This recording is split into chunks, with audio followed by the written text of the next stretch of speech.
20h30, les volets de l'actualité nationale et internationale s'ouvrent sur la chaîne sénégalaise. Bonsoir et bienvenue à toutes et à tous.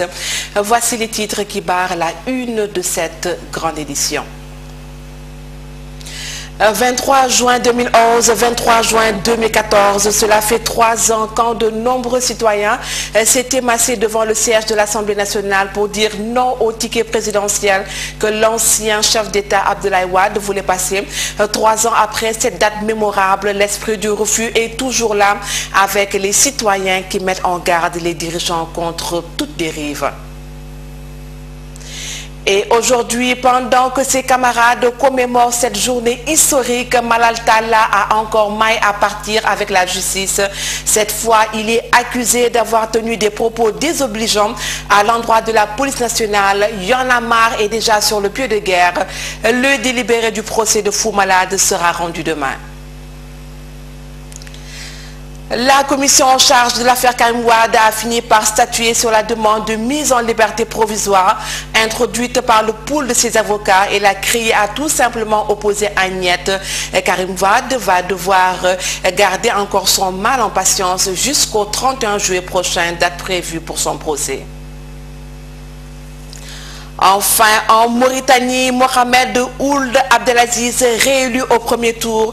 Selon les résultats complets provisoires proclamés dimanche par la CENI, le président sortant obtient 81 des voix. Aucun des autres candidats ne passe la barre des 10%.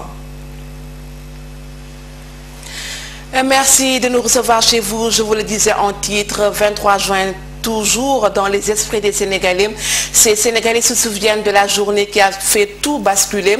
3 ans après, les souvenirs restent encore vivaces. On se rappelle de la forte mobilisation au cours de laquelle le Sénégal a connu une forte manifestation où des milliers de personnes étaient réunies devant l'Assemblée nationale pour empêcher l'adoption du projet de loi portant sur le ticket président, vice-président. Notre reporter Mohamedou Diallo nous mène au cœur de l'événement. 23 juin 2011, une date historique marquant sans nul doute le début de la fin du régime de Wade. En effet, des milliers et des milliers de Sénégalais se sont réunis d'une manière concomitante devant l'hémicycle pour dire à l'ex-président de la République du Sénégal, Abdoulaye Wade, « Ne touche pas à ma constitution ». Ces défenseurs de la Constitution étaient prêts à sacrifier leur vie pour opposer un niet catégorique au vote du projet de loi instituant le ticket présidentiel et le quart bloquant devant permettre à un candidat d'être élu au premier tour avec seulement 25% des voix valablement exprimées. Face à la pression de la population, le ministre de l'Intérieur d'alors, Cheikh Tidiane Sy, qui était chargé de défendre le projet de loi devant les députés, est revenu en arrière et annonce la décision du chef de l'État, Abdoulaye Wade, de retirer le projet de loi à problème. Ainsi, la victoire du peuple est décrétée et la joie se faisait sentir de toutes les façons. C'est le début d'une nouvelle ère démocratique avec la floraison de plusieurs mouvements, dont le M23. 3 ans après, c'est un autre régime qui est en place, mais le peuple sénégalais a aussi beaucoup gagné en maturité. Mohamedou Diallo, vous l'avez dit, décidément le 23 juin n'est pas un jour de tout heureux pour le rappeur de la banlieue lors de la révolte du 23 juin qui avait vu la plupart des Y'en-a-marristes tabassés par les forces de l'ordre. Malal Talla s'était illustré en faisant la fête aux défaillants. Il est de nouveau placé sous mandat de dépôt, une décision du procureur de la République, une nouvelle qui a sonné comme un éclat de tonnerre pour les membres de Y'en a marre. Cette fois-ci, Fou Malade est poursuivi pour délit et outrage à agent en fonction. Le délibéré du procès de Fou Malade sera rendu demain, nous disent nos reporters Aïcha Thiam et Maria Messi.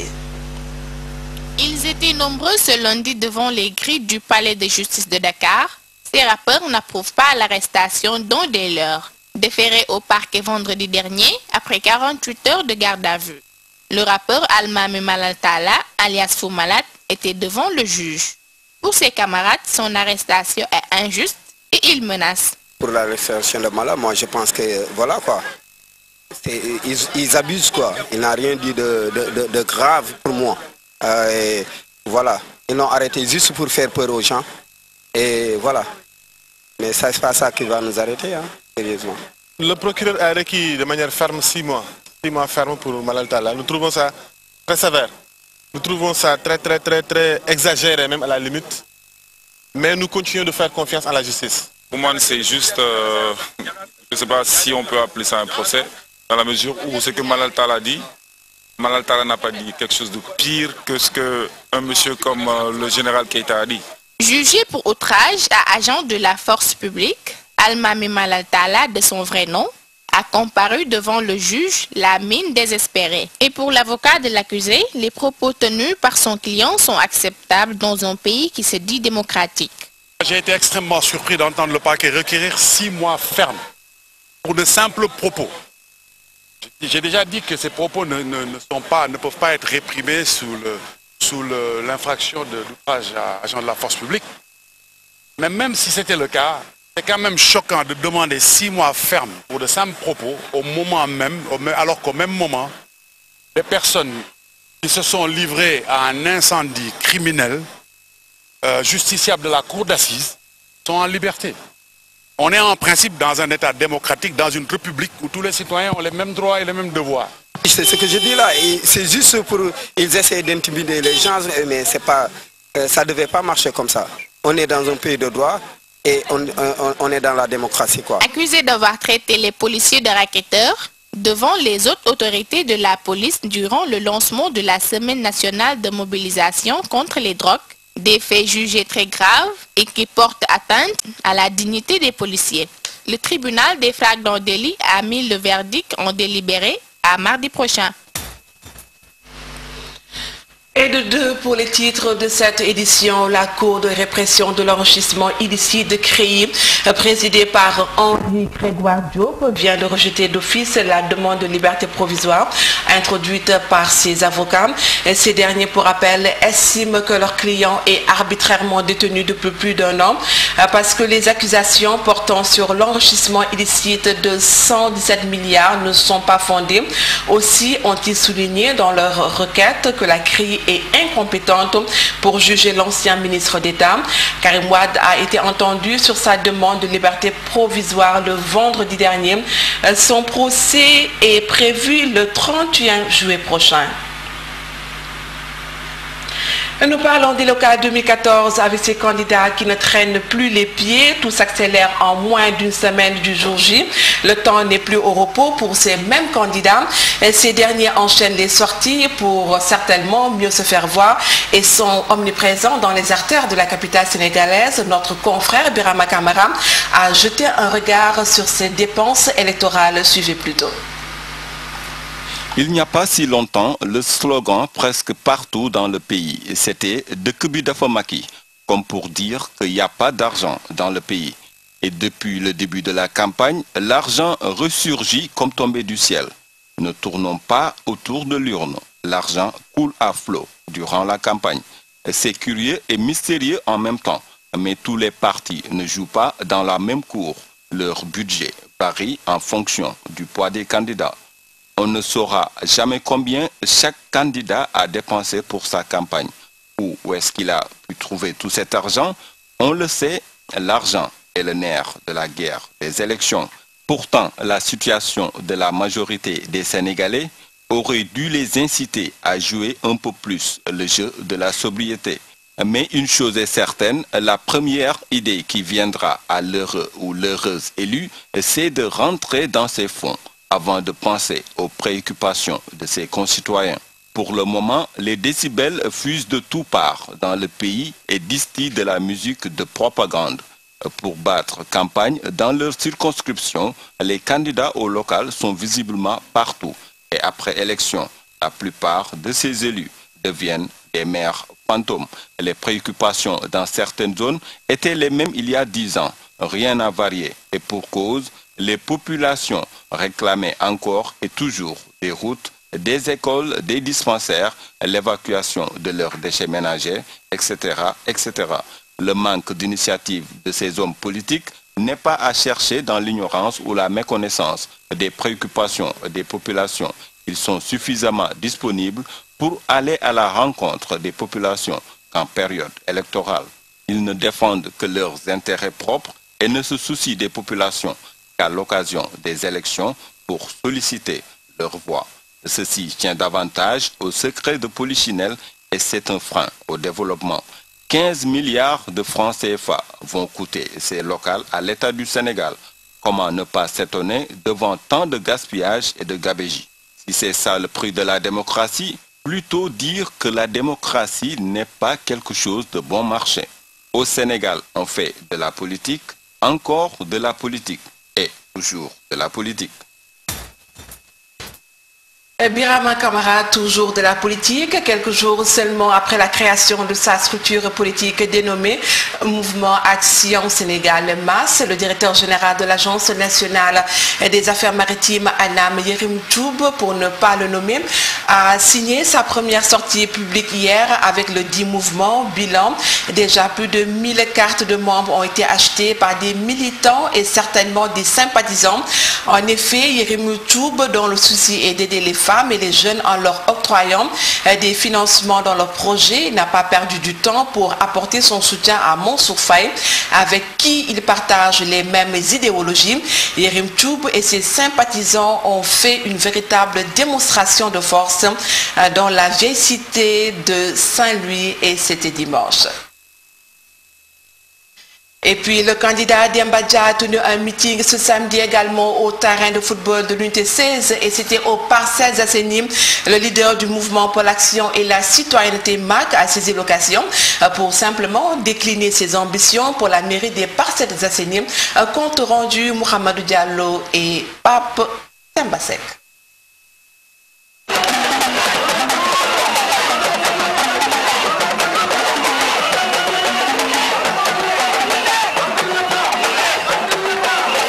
C'est dans cette ambiance orangée que le candidat Demba Dia a communié avec ses sympathisants à l'unité 16 des Parcelles Assainies, occasion pour le candidat du MAC, Mouvement pour l'action et la citoyenneté, de présenter son programme aux populations parcelloises. La priorité sera l'emploi des jeunes, la formation, l'éducation.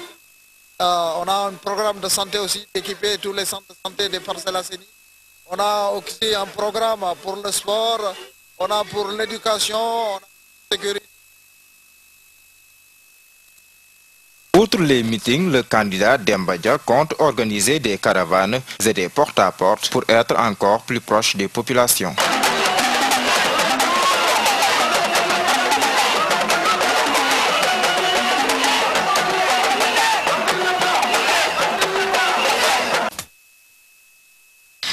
Mohamedou Diallo, nous restons avec ces populations des Parcelles Assainies qui attendent beaucoup du prochain maire de leur localité. Parmi ces attentes figure une gestion vertueuse, la réfection des routes, l'éclairage public, entre autres. Sur la ligne droite de la campagne des locales, certains habitants des Parcelles Assainies dressent déjà une feuille de route pour leur futur édile. Pour la sécurité aussi, il nous faut augmenter surtout les lumières au niveau des grandes artères comme celle-ci. Pendant la nuit, il n'y a que quelques lampes qui sont allumées. Là, pendant la période des élections, ils en ont allumé quelques davantage, mais ils vont les éteindre après les élections. Donc, je ne pense pas que cela serve à quelque chose, Quand il faut faire un travail, il faut bien le faire, Nous voulons le désablement de nos routes pour que notre localité soit plus accessible. En plus de cet éventail de doléances, certains parcellois préconisent une gestion transparente et vertueuse de leur mairie afin de lutter contre toute malversation.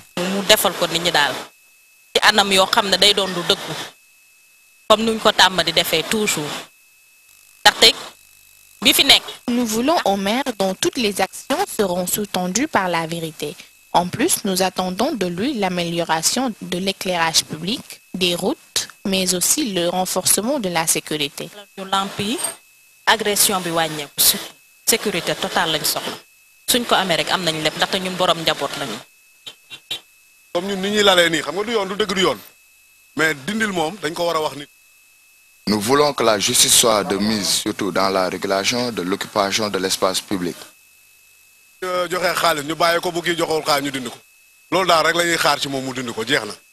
Ce qui est sûr, c'est qu'avec la rentrée en vigueur de l'acte 3 de la décentralisation, le futur locataire de cet édifice sera plus outillé pour une meilleure prise en charge des préoccupations de ses administrés. L'heure est certainement au meeting. L'association des anciens habitants de la SICAP Liberté ont organisé un forum citoyen qui a vu la participation des candidats de la localité. L'objectif de la rencontre était de confronter les futurs candidats aux populations de cette commune afin que les SICAPois puissent communiquer directement leurs attentes aux futurs maires. Les SICAPois ont le privilège de bénéficier des activités de l'association des anciens habitants de la localité. Cette dernière a organisé un forum citoyen pour créer un lien de proximité entre les populations et les candidats de cette commune. Voilà, il s'agit de la problématique de la bonne gouvernance et donc de la citoyenne de proximité. Pour nous, le forum est un prétexte pour créer ce qu'on appelle le dialogue des acteurs, c'est-à-dire les populations et les élus. C'est pourquoi nous avons invité les 12 coalitions pour leur permettre d'avoir des temps d'antenne pour exposer en synthèse les axes stratégiques de leur programme. Les différents candidats au local ont salué l'initiative. Par l'association des anciens de la SICAP, qui multiplie les initiatives depuis un certain nombre d'années et des initiatives heureuses et citoyennes. Je me réjouis d'y répondre. À ma double qualité, évidemment, de maire sortant et de candidat, on ne peut plus dissocier les deux dès lors où la campagne a démarré. J'ai été invité par la FICAP, ceux qui organisent ce forum, qui sont des voisins. Et puisque ça concerne l'avenir de notre commune. Ce forum de l'association des anciens habitants de la SICAP Liberté semble venir à son heure. En effet, les candidats ont répondu directement aux questions posées par les populations concernant leurs projets pour la mairie. Mme Megekan, les habitants de la SICAP Liberté crient le ras-le-bol. Ceci est dû au comportement des politiciens de la localité. Selon eux, ces derniers attendent toujours l'approche des élections pour faire tout simplement semblant de travailler, alors que les activités de la mairie doivent se faire en plein temps. La majeure partie des habitants de la SICAP Liberté ne sont pas favorables à la campagne de proximité qu'ils jugent anormale, car d'après ces derniers, ils n'attendent que la période électorale pour travailler. Dans l'approche des élections, les gens commencent à travailler, peuvent installer des lampes de gauche à droite, quelque chose comme ça. Donc on est en période de faire des bilans, pas en période de travail. Donc, durant votre mandat sur 5 ans, 6 ans ou 7 ans, vous devez faire des travaux. Et durant l'approche des élections, faire le bilan des tâches que tu avais effectuées. Mais pas attendre au dernier moment pour que les gens votent pour vous, de faire des travaux, nettoyer les rues de gauche à droite, ça c'est pas important. Mairie et quartier doo leen gis tant que élection jotul bëgg nañ leen di gis nag avant élection et après élection ñu ñëw gën a rapproché askan bi loolu rek laay wax. Dans ce quartier de Dakar, le chômage est un phénomène que vivent les jeunes. Nombreux sont les jeunes qui n'ont pas de boulot. Ils sont à longueur de journée dans les coins du quartier. C'est vraiment déplorable. Pourtant, il y a des diplômés qui sont là. Des ruelles caouteuses, pas de dépotoir d'ordures, des lampadaires qui n'éclairent guère faute d'ampoules. Beaucoup de manquements qui ne laissent pas les habitants de la commune indifférents. Les populations veulent que les candidats travaillent et arrêtent de faire la politique politicienne. Espérons que le prochain maire de la localité aura les épaules assez larges pour supporter toutes les doléances de ses administrés. Autre coalition, autre attente avec la coalition And Defar Anne Bel-Air RPS a déroulé ses projets pour la commune de Anne Bel-Air. Un vaste programme qui ne laisse aucun volet comme l'éducation, la santé, la sécurité, entre autres. La tête de liste de cette coalition a fait face à la presse. C'était dimanche dans les locaux de la dite coalition. Composée de cités résidentielles et de villages traditionnels, la commune de Anne Bel-Air est très vaste. Pour répondre aux besoins de la population de manière spécifique, la coalition And Defar Anne Bel-Air veut tenir compte de chaque niveau de vie. La commune d'Anne Bel-Air est une commune assez vaste, riche et diversifiée.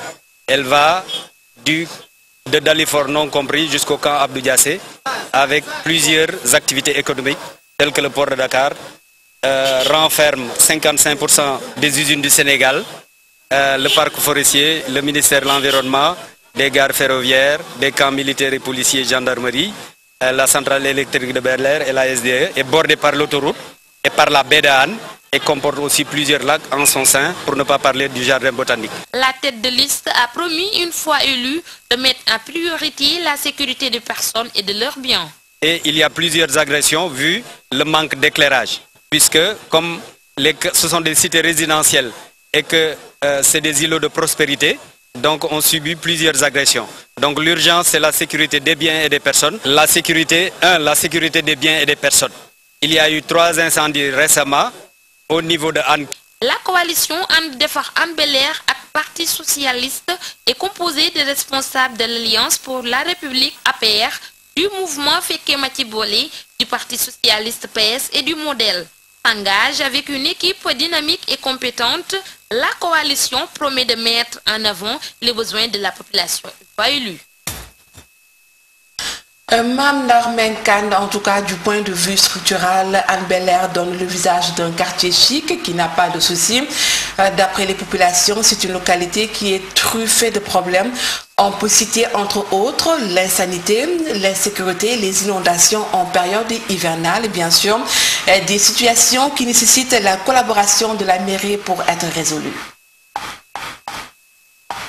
Le problème de l'insécurité à Anne Bel-Air reste un sujet préoccupant. Une situation qui est due en partie par l'absence d'éclairage public, de stations de police entre autres, des urgences qui attendent déjà sur la table de la mairie.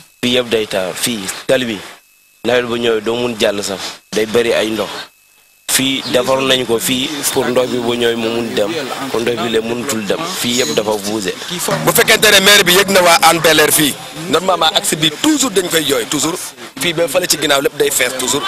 ci wàllu tax bi tamit ñu defaraat ko defaraat boo xamante ne tamit day wàññi day wudee dimbale peuple bi daal affaire yooyu ak yeneen yi tamit. Les inondations qui secouent la zone à chaque hivernage ont beaucoup d'impact sur la vécu des populations. Chaque jour day bëri ay agressé ay da ngay dégg jékki nga dégg ñu rey fi ay nit wala nga dégg ñu ngi agressé ay nit loolu du yoon. bon ñun moom suñu jafe-jafe moom bari na trop ça actuellement nii parce que boo xoolee fii ni sécurité bi dafa manqué boo ñu ngi doon waaj a defale benn poste de police et puis affaire bi jàllul. daanaa defaral ñu lamp yi maanaam fii am sécurité boo xamante ne vraiment aussi day seddal maanaam surtout ci wàllu dax bi noonu. La liste des attentes envers le prochain locataire de la mairie de Hann Bel-Air est loin d'être exhaustive. Ainsi, les problèmes d'insanité, d'éclairage public, de la sécurité des personnes et de leurs biens doivent impérativement faire partie des projets des candidats qui veulent être élus. Nous laissons la politique pour parler culture dans le cadre des festivités marquant la fête de la musique. Une conférence de presse dont le thème est axé à la Kora, objet tension de la civilisation Manjaak. Elle a été animée par l'anthropologue et le musicologue sénégalais Ousmane Souboucha, plus connu sous le nom de Soleya Mama. L'objectif de cette rencontre est de faire connaître davantage cet instrument de musique traditionnel dans ses aspects les plus profonds. Rugizaro, compte rendu.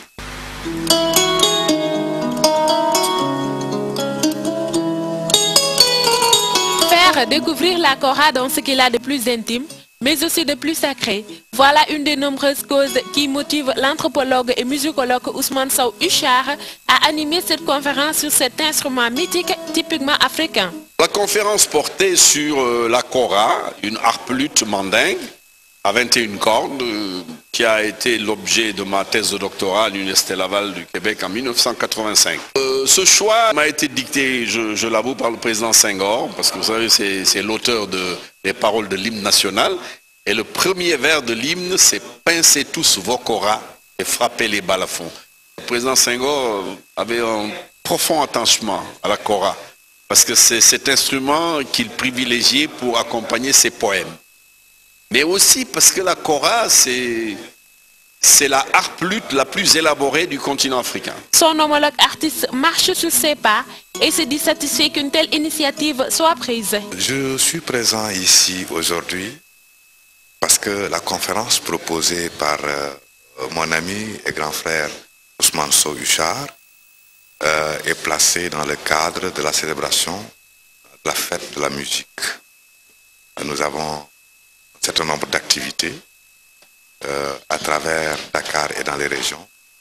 Et parmi ces activités, il y a évidemment cette conférence d'une importance évidente. La kora existe encore et est très largement utilisée. La kora est présente dans beaucoup de formations musicales traditionnelles. Elle est utilisée également dans certaines formations dites modernes. Elle est encore entretenue et promue dans le cadre de l'ensemble lyrique traditionnel. Et nous avons vu combien le travail qui a été fait par d'illustres musiciens de la Casamance est valorisé et participe véritablement à faire de la kora un instrument encore bien présent dans l'environnement musical ouest africain. D'après la directrice du centre culturel Douta Sek, pour toucher davantage la jeunesse, cette conférence doit aller au-delà des lieux. Pourquoi pas au niveau des amphithéâtres pour faire comprendre l'importance ou l'histoire du kora. Aujourd'hui, dans le contexte de la fête, la maison aurait dû être accueillie par l'université Cheikh Anta Diop et même les étudiants de l'école des arts. Parce que ce qu'il dit, ça relève du domaine de la recherche pure et dure. Alors, il s'agit de la littérature orale, il s'agit de l'étude des civilisations. Je pense que c'est très utile pour les étudiants de l'université. C'est sur une projection de films revenant sur l'historique du kora et une série de questions-réponses que s'est achevée cette rencontre aux factures hautement artistiques et dont le thème, la kora, un objet témoin de la civilisation mandingue, illustre une fois de plus les valeurs de cet instrument aux 21 cordes.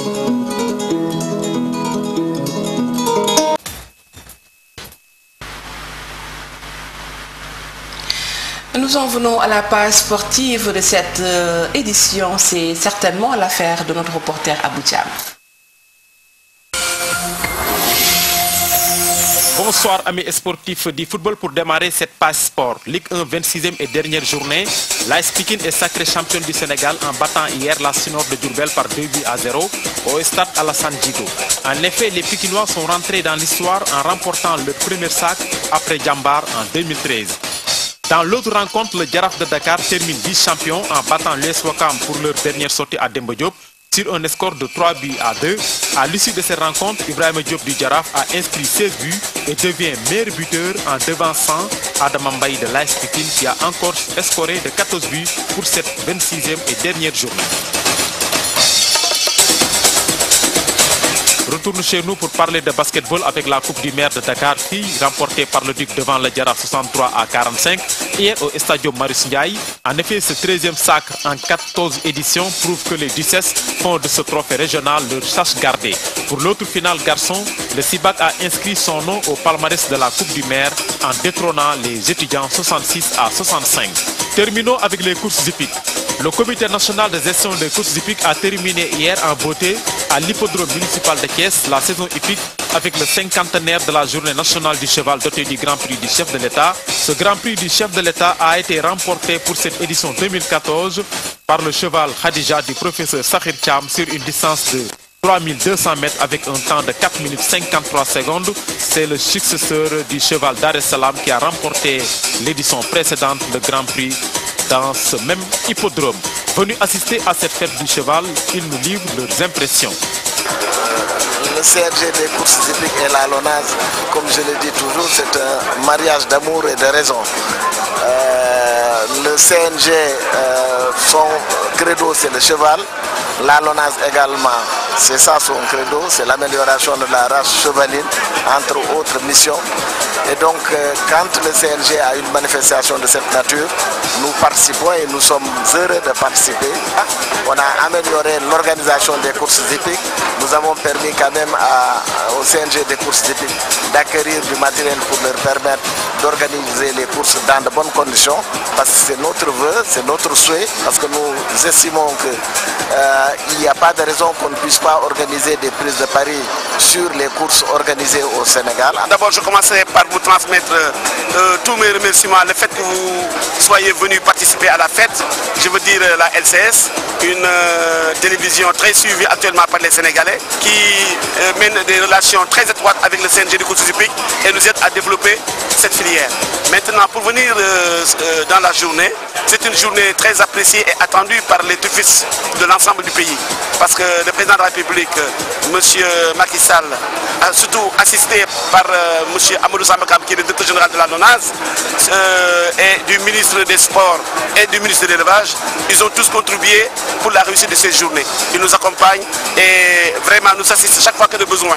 Donc on ne peut que s'en féliciter et prions Dieu que cette fête soit très très belle au profit de mon lutin. Je suis heureux de venir assister à cette grande cérémonie pour deux raisons. La première, c'est que c'est une cérémonie qui célèbre le cheval et nul n'ignore l'attachement que le président de la République a pour le cheval. En témoigne le choix de la tête du cheval comme emblème de APR Yakar. La deuxième raison de ma satisfaction, c'est que ce jour-là est dédié à son excellence le président Macky Sall, qui est très soucieux, n'est-ce pas, des préoccupations du monde du cheval. Et je pense que également il faut souligner la qualité de l'organisation. J'en profite pour féliciter le président, mon ami Cheikh Tidiane Niang, et qui est quelqu'un de très engagé dans ce qu'il fait. Et également mes félicitations à tout le comité d'organisation et également mes hommages à tout le peuple thiessois qui a bien voulu répondre aussi nombreux. C'était tout à mes sportifs pour ce sport. Merci.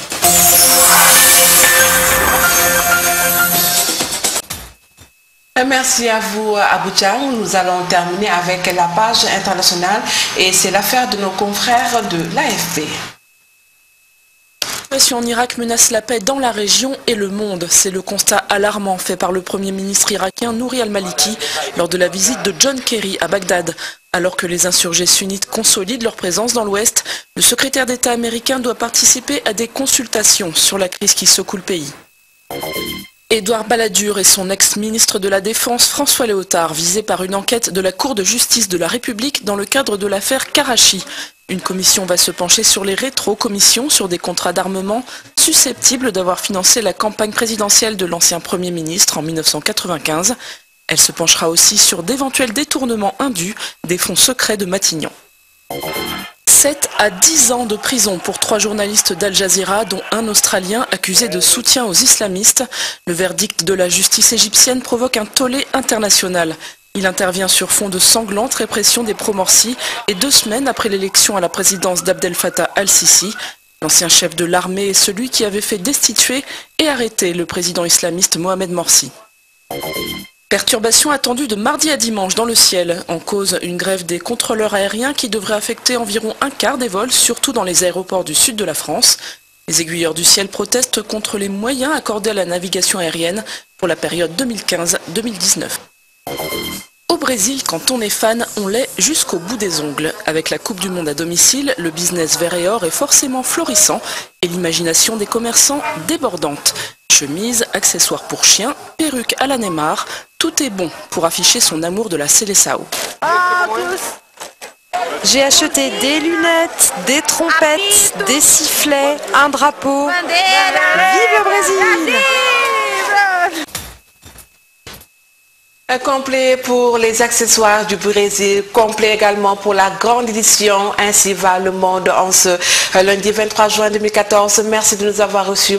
Merci également à toute l'équipe rédactionnelle qui a permis la grande réalisation de cette édition. Au revoir et bonsoir.